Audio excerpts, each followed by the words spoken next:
Hello friends, आपका एक बार फिर हमारी कक्षा गति विज्ञान के इतिहास में स्वागत है।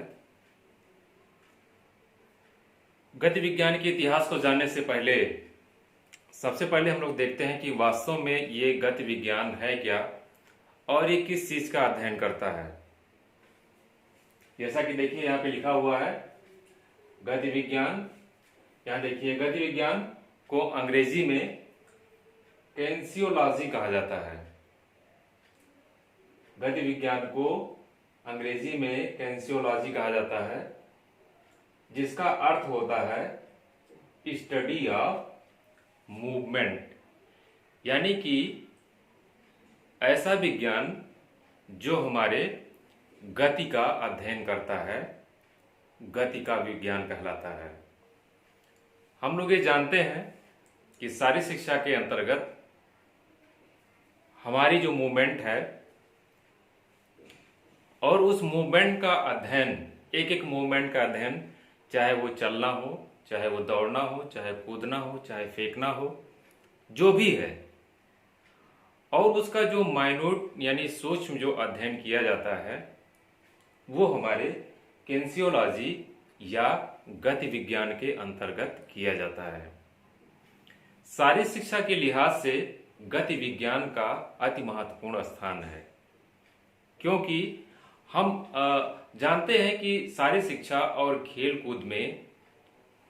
चूंकि ये विषय ही जो है वो शारीरिक गतिविधियों से जुड़ा हुआ है, और हम लोग जानते हैं कि मनुष्य पैदा होने के बाद ही जो है इन शारीरिक गतिविधियों में जो है वो सम्मिलित हो जाता है, यानी कि उसका चलना, दौड़ना, उठना, बैठना, ये किस तरह से वो करता है, ये सारे जो है वो इस अध्ययन के अंतर्गत आ जाते हैं, गति विज्ञान के अंतर्गत।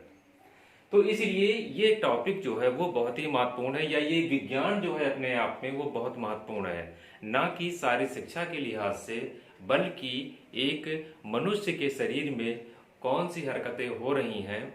वो किस तरह से उसको चलना चाहिए, किस तरह से उसको दौड़ना चाहिए, किस तरह से किसी चीज को उसको फेंकना चाहिए आसानी से,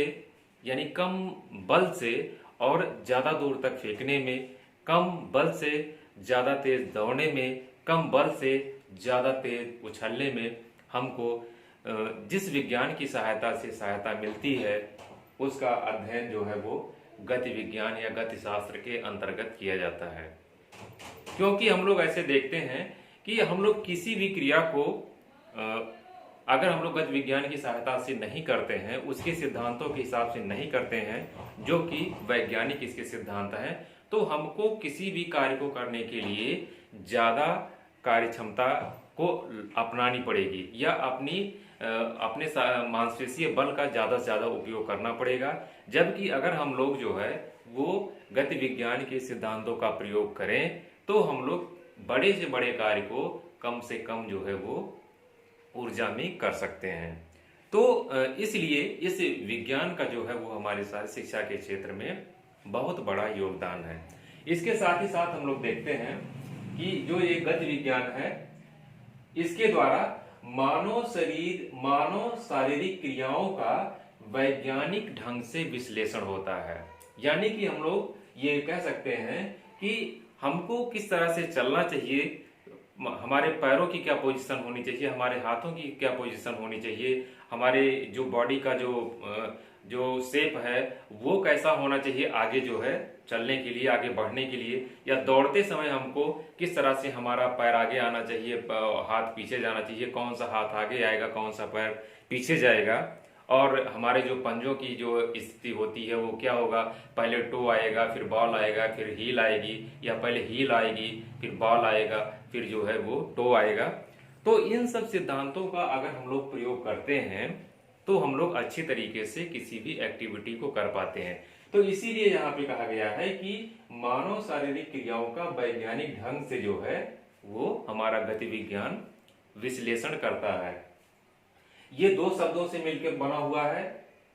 काइनेन और प्लस लोगोस। काइनेन का मतलब होता है चलना, हिलना या आगे बढ़ना, इसमें दौड़ कूद सारी सम्मिलित हो जाएंगी। और लोगोस का अर्थ होता है भाषण देना या बोलना। यानी इसका अगर मिला जुला हम लोग अर्थ देखें तो इसका मतलब ये हुआ कि एक ऐसा विज्ञान जो हमारे चलने दौड़ने कूदने की क्रियाओं के बारे में जो है हमको ज्ञान प्राप्त कराता है या जानकारी देता है। तो अब हम लोग देखते हैं कि इस गति विज्ञान का जो है वो प्रारंभ कहाँ से हुआ या शुभारंभ कहाँ से हुआ। तो इसमें सबसे पहला जो नाम आता है वो आता है अरस्तु का। आप देखें अरस्तु 384 ईसा पूर्व से लेकर 322 ईसा पूर्व तक जो है इन्होंने कार्य किया था। और इसको जो है, जो कि सर्वप्रथम जो है गति विज्ञान के क्षेत्र में इनका अध्ययन आया, इसीलिए इनको इस गति शास्त्र या गति विज्ञान का जो है वो जनक भी कहा जाता है। इन्होंने सर्वप्रथम जो है वो मनुष्यों तथा पशुओं की शारीरिक क्रियाओं का अभ्यास किया था तथा चलने तथा दौड़ने जैसी क्रियाओं का भी जो है विश्लेषण किया था। मनुष्यों और पशुओं की शारीरिक क्रियाओं का, कि चलने और दौड़ने में जो है उनकी मांसपेशियों का जो है वो क्या रोल होता है, इसका जो है इन्होंने सबसे पहले विश्लेषण किया था। इसके बाद जो है वो आर्किमिडीज आए सन 287 से 212 ईसा पूर्व में। इन्होंने द्रव स्थैतिक सिद्धांत को जो है वो प्रतिपादित किया। सर्वप्रथम द्रव स्थैतिक यानी हाइड्रोस्टैटिक प्रिंसिपल का जो है इन्होंने प्रतिपादन किया और बताया कि जल में कैसे जो है कोई चीज जो है वो तैर सकती है, या जल में जब कोई व्यक्ति जो है वो प्रवेश करता है तो उसके भार का उसमें क्या जो है प्रभाव पड़ता है। तो इसी की सहायता से हम लोग देखते हैं आज की तैरने जैसी क्रियाओं में जो है आज उन्हीं के सिद्धांतों के माध्यम से जो है वो हमको सहायता मिल रही है। इसके बाद गैलन का नाम आता है। गैलन जो है वो रोम के जो है हम लोग जानते हैं निवासी थे। 331 ईसा पूर्व से 201 के बीच में जो है इन्होंने अपना अध्ययन किया था और इनको जो है वो मानवीय क्रियाओं का जो है वो एक अच्छा ज्ञान था। और इन्होंने बताया कि हमारे शरीर की जो मांसपेशियां हैं वो कितने प्रकार की हैं और उसके कार्य करने की जो ढंग है वो किस तरह से है, इसका अध्ययन जो है इन्होंने सर्वप्रथम किया था और हम लोगों के सामने जो है वो लाने का प्रयास किया था। इसके बाद लगभग 1000 साल तक जो है इस क्षेत्र में कोई भी प्रगति नहीं हुई। गैलन के बाद जो है लगभग 1000 साल तक कोई प्रोग्रेस नहीं हुई। 1000 साल के बाद फिर लियोनार्डो दा विंसी के द्वारा, जो कि एक मशहूर चित्रकार, दार्शनिक, वैज्ञानिक थे, उन्होंने जो है फिर से जो है इस विषय पे कार्य किया और इन्होंने बताया कि हमारी जो शारीरिक क्रियाओं को करते समय जो है वो किस सिद्धांत पर जो है वो कार्य करती हैं, इसका सबसे पहले इन्होंने प्रतिपादन किया या हम लोगों के बीच लाने का कार्य किया कि हमारी शारीरिक क्रिया जो हम लोग करते हैं वो जो है वो किस सिद्धांत पर कार्य करती है, हमारी हड्डियां, हमारी मांसपेशियां वो किस सिद्धांत पे जो है कार्य कर रही हैं, उसको जो है इन्होंने लाने का कार्य किया, क्योंकि जो है एक अच्छे साइंटिस्ट भी थे, वैज्ञानिक भी थे। उसके बाद आता है गैलीलियो गैलीली का। इन्होंने 1564 से 1643 ईस्वी के बीच में जो है इनका जो है वो है गतिशास्त्र के बीच में अध्ययन है और इन्होंने बताया कि कोई भी वस्तु जो है जब ऊपर से नीचे की ओर आती है तो उसके त्वरण का जो भार है वो जो है वो उसमें काउंट नहीं होता और उस पर जो है इन्होंने बताया कि स्पेस, टाइम और वेलोसिटी का हमको जो है वो ध्यान रखना चाहिए, नहीं तो वो चीज सही तरीके से उसकी काउंटिंग हम लोग नहीं कर सकते हैं।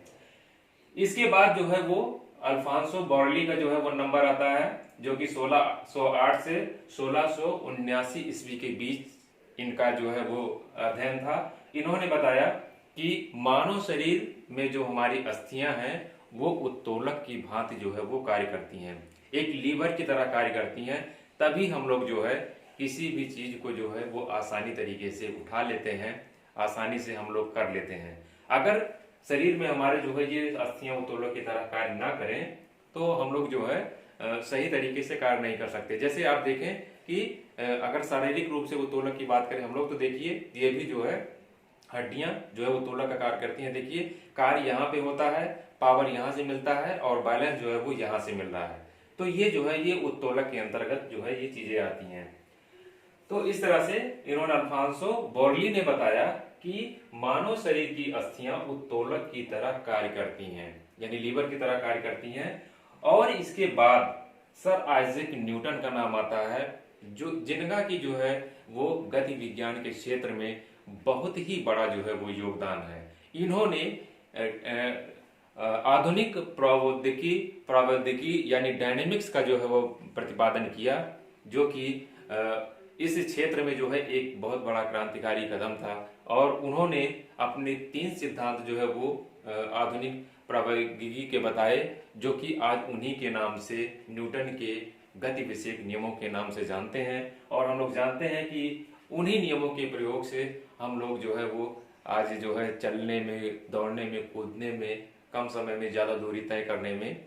हम लोग आसानी से प्राप्त कर सकते हैं। वो तीनों उनके नियम थे, एक था जड़त्व का नियम, एक था त्वरण का नियम और एक था क्रिया प्रतिक्रिया का नियम। ये तीनों नियम के माध्यम से इन्होंने ये बताने की कोशिश की कि अगर हम लोग इस सिद्धांत का पालन करें तो हम लोग जो है आसानी से और कम समय में अच्छे से अच्छा जो है वो रिजल्ट प्राप्त कर सकते हैं। इसके बाद जो है आप देखें कि 19वीं से 20वीं शताब्दी के इस बीच जो है बिल्कुल एकदम क्रांति सी आ गई इस क्षेत्र में, गति विज्ञान के क्षेत्र में। और वैज्ञानिकों ने अनेक तरह के जो है ऐसे जो है वो चीजों को जो है डेवलप किया, जिससे कि आज जो है वो गति विज्ञान के क्षेत्र में एक बहुत बड़ी गति जो है वो मिली। आप देखें जो है इस दौरान जो है वो फोटोग्राफी की जो है वो व्यवस्था हुई कि और एर्गोग्राफ जैसे ऑपरेटर्स जो है वो लाए गए, यानी फोटोग्राफ से संबंधित ये एर्गोग्राफ जो है एक तरह से वो कैमरा था, जो कि चलचित्र कैमरा था, जो कि वो फोटो खींचने के बाद वो बता देता था कि एक एक हमारी जो मूवमेंट है वो कैसे हो रही है। इसके बाद जो है वो गैल्वेनोमीटर और इलेक्ट्रोमायोग्राफी आई कि जिसके माध्यम से हम लोग मांसपेशियों के अंदर जो हमारी जो इलेक्ट्रिसिटी उत्पन्न होती है या विद्युत जो उत्पन्न होती है वो कैसे उत्पन्न होती है, इसका अध्ययन जो है हमको इस इलेक्ट्रोमायोग्राफी के माध्यम से पता चला। इसके साथ ही साथ सिनेमेटोग्राफी आई। हम लोग देखते हैं खिलाड़ियों के जो चलचित्र होते हैं वो हम लोग देखते हैं कि 1 सेकंड के अंदर 1 सेकंड में जो है हम लोग सैकड़ों फोटोग्राफ जो है लेके और उसके एक एक मूवमेंट का जो है वो अध्ययन कर सकते हैं कि उसके हाथों की क्या कंडीशन थी, उसके पैरों की क्या कंडीशन है, उसके सेंटर ऑफ ग्रेविटी की क्या कंडीशन है, उसके लाइन ऑफ ग्रेविटी की क्या कंडीशन है। ये सारी चीजें जो है हमको यहाँ से जो है इलेक्ट्रोगोनियोमीटर और ये सिनेमेटोग्राफी जो है इसके माध्यम से हुई थी। इलेक्ट्रोगोनियोमीटर देखिए हम 1940 से 1960 के बीच में जो है इसका आविष्कार हुआ था, और जिसके माध्यम से हम लोग एक छोटी से छोटी चीज का भी जो है अध्ययन अब हम लोग सारी गतिविधियों का कर लेते हैं।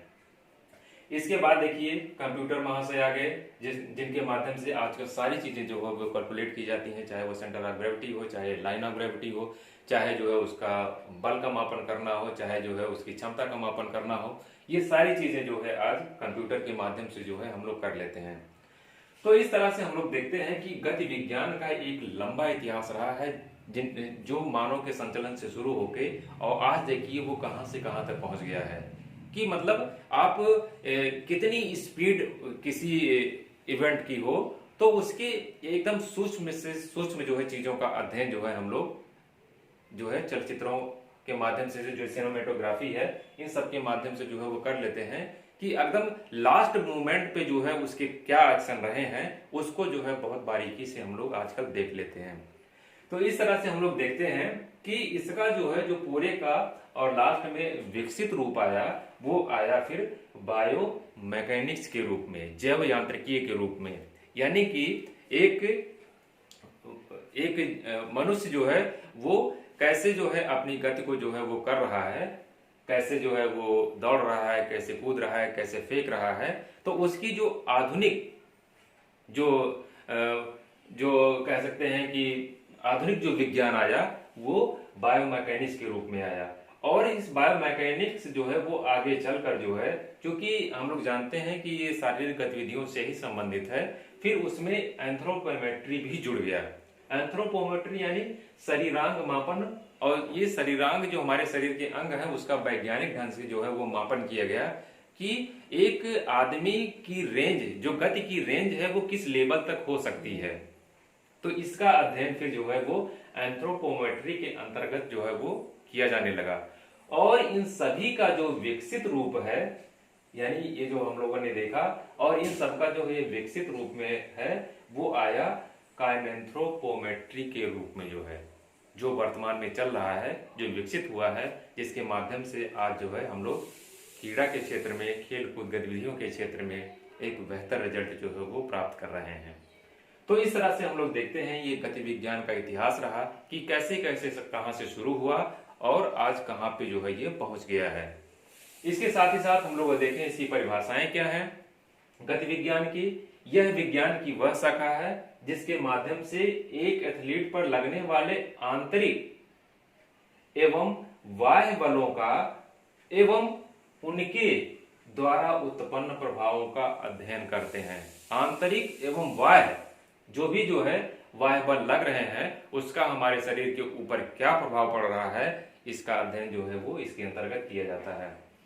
इसके बाद हम लोग आ जाते हैं कि ये गति विज्ञान का जो महत्व है वो क्या है। इसमें हम लोग देख लेते हैं। सबसे पहला जो महत्व है वो शारीरिक क्रियाओं को सीखने एवं कौशल के निष्पादन के लिए, यानी सीखने में सबसे पहले इसका यूज होता है और उसके बाद फिर उस कौशल को करने में। सीखने में हम लोग कैसे करते हैं कि जैसे किसी भी क्रिया को हमको सीखना है तो जैसे हमने पहले ही बताया कि कम से कम ऊर्जा से ज्यादा दूर फेंकना, ज्यादा से ज्यादा दूर कूदना, ज्यादा से ज्यादा दूर तक जो है वो दूरी कवर करना, तो ये इसके अंतर्गत आता है। तो अगर हम इन वैज्ञानिक सिद्धांतों का विश्लेषण किया गया उसका प्रयोग हम लोग करेंगे तो निश्चित तौर पे हम लोग अपनी क्रियाओं को सिखाने में और कौशल के निष्पादन में जो है, यानी कौशल को, उस स्किल को करने में हम लोग ज्यादा से ज्यादा जो है वो सहायता प्राप्त कर सकते हैं। उसके बाद शरीर आकृति बंध यानी पोस्चर के ज्ञान में सहायक। हम लोग देखते हैं कि हमारे बॉडी में कई तरह के जो है वो अंग की जो है वो विकृतियां होती हैं, जिसको कि हम लोग जो है वो इस विज्ञान की सहायता से प्राप्त कर सकते हैं और उसमें सुधार भी कर सकते हैं। उसके बाद है शरीर संचलन, मतलब जो हमारे बॉडी का मूवमेंट है, जैसे चलना, दौड़ना, कूदना, फेंकना, इन सब में जो है वो सहायक होता है। कौशलों को सिखाने में सहायक, यानी स्किल को हम लोग जो सिखाते हैं उसको जो है सिखाने में भी हमको सहायता मिलती है, क्योंकि वैज्ञानिक विधियों पर आधारित है और हम लोग उसको उसी हिसाब से जो है सिखाते हैं जिससे कि वो बेहतर रिजल्ट पा सके। जैसे एक शॉर्टकट का ही विश्लेषण हम आपके सामने प्रस्तुत करें तो देखिए होता ये है कि सबसे पहले उसको कैसे पकड़ें, है ना, कैसे पकड़ें, कहाँ रखें, फिर हमारे बॉडी की क्या पोजीशन होनी चाहिए, फिर हम उसको कैसे जो है वो हमारा स्टैंस क्या होना चाहिए, फिर हम उसको कैसे फेंकेंगे और फिर कैसे हम रिवर्स होंगे, उसको कितने एंगल पे फेंकेंगे। तो ये सारी चीजें क्या आ जाती हैं, ये एक तरह से वो वैज्ञानिक एनालिसिस है, वो वैज्ञानिक विश्लेषण है। जब हम लोग वो करते हैं कौशलों को सिखाने में तो उससे जो है वो अच्छी तरीके से उसको सीख पाता है स्किल को। उसके बाद है शारीरिक स्वास्थ्य, शारीरिक क्षमता, शारीरिक प्रशिक्षण और पोस्चर के विकास में सहायक भी है। ये शारीरिक स्वास्थ्य कैसे, जैसे हम लोग जानेंगे कि हमको कैसे दौड़ना है या कैसे चलना है या हमको कैसे कूदना है और वो स्वास्थ्य के कौन कौन से नियम है, यानी हमारी डाइट से लेके वो सारी चीजें। तो उससे क्या होगा, हमारा स्वास्थ्य जो है वो अच्छा रहेगा, हमारी जो शारीरिक क्षमता है वो भी विकसित होगी और जो हमारा प्रशिक्षण है वो भी उससे अच्छा होगा। क्योंकि जब हम सही तकनीकों का प्रयोग करेंगे, सही शिक्षण विधियों का जो उपयोग करेंगे, सही ट्रेनिंग का उपयोग करेंगे तो निश्चित तौर पे उससे हमारा जो है ये सारी चीजें जो है वो अच्छी हो जाएंगी। चोट या आघात से बचाव में जो है ये सहायक है। चोट हमको कैसे लगती है, जब हम किसी क्रिया को सही तरीके से नहीं करते हैं, यानी हमको जिस विधि से उसको करना है उससे हट के हम करने की कोशिश करते हैं बेहतर रिजल्ट के लिए। तो अगर वहां पे हम सही सिद्धांतों का प्रयोग नहीं करेंगे तो निश्चित तौर पे हमको चोट लग जाएगी। इसलिए हमको ये गति विज्ञान ये ज्ञान कराता है कि किसी एक्टिविटी को करने में हमको चोट कैसे ना लगे, उन सब चीजों का जो है भी अध्ययन इसके अंतर्गत किया जाता है। उसके बाद है खिलाड़ियों की खेल क्षमता के वृद्धि में भी ये सहायक है। खिलाड़ियों की खेल क्षमता में वृद्धि में इसलिए सहायक है क्योंकि हम लोग जानते हैं कि चूंकि ये वैज्ञानिक विधियों पर आधारित है और एक हड्डी या एक मांसपेशी जो है वो किस हद तक कार्य कर सकती है, इसका अध्ययन हम अपनी जो कोचिंग के अंतर्गत है वो खिलाड़ियों को बताते हैं। उनसे कराते हैं, जिससे कि वो अच्छा रिजल्ट जो है वो प्राप्त कर पाते हैं। तो इस तरह से खिलाड़ियों की खेल क्षमता की वृद्धि में भी जो है ये सहायक है। तो आज का ये गति विज्ञान का इतिहास, उसकी परिभाषाएं और उसका जो है ये महत्व है। आगे की वीडियो में हम लोग जो है इसके बारे में अध्ययन करेंगे कि हमारे बॉडी का जो फंडामेंटल जो है वो पोस्चर है वो कैसा होना चाहिए, वो अगले वीडियो में हम लोग देखेंगे। Thank you.